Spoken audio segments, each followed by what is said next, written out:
Alright, so this one is about 50% math question and 50% reading question. Really easy to make a mistake on this one.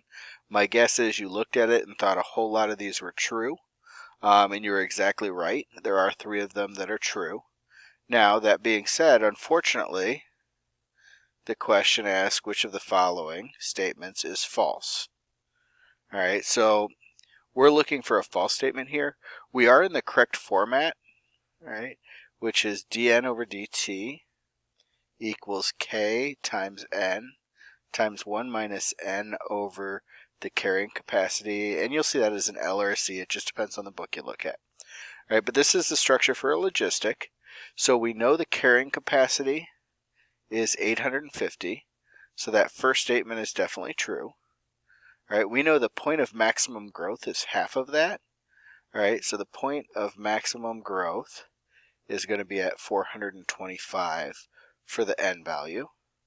All right, so that means that our derivative would be a maximum there, not at 105. So that one's out. All right. C says that the second derivative equals 0. If we think about logistic, all right, logistic is exponential for a while and then levels off. And we're hoping we get to this level off point here pretty soon with our current situation in the United States. We're not quite there yet, but hopefully soon. So that means that C is also true. And on the last one it says when n is greater than 425, the derivative is greater than 0.